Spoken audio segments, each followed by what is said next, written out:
بسم اللہ الرحمن الرحیم۔ حضرت ابراہیم علیہ السلام بڑے مہمان نواز تھے۔ ایک مرتبہ ایک فقیر آیا تو اس سے کہا کہ تو مسلمان ہو جائے تو میں تجھے کھانا کھلاؤں گا۔ اس نے جواب دیا، میں مذہب نہیں بدلتا، اور اٹھ کر چل دیا۔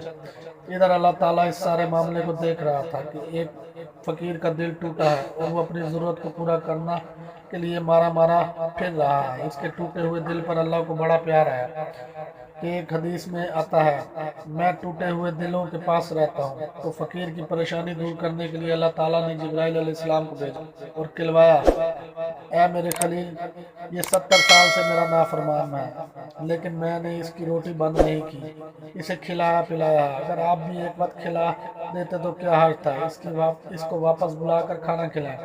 حضرت ابراہیم علیہ السلام بھاگ کے اس فقیر کے پاس گئے اور کھانا پینے کی دعوت دی۔ اس نے کہا، ارے ابراہیم، اب کیا ہو گیا؟ تو نے تو منع کیا تھا اور اب خود بلا رہے ہو۔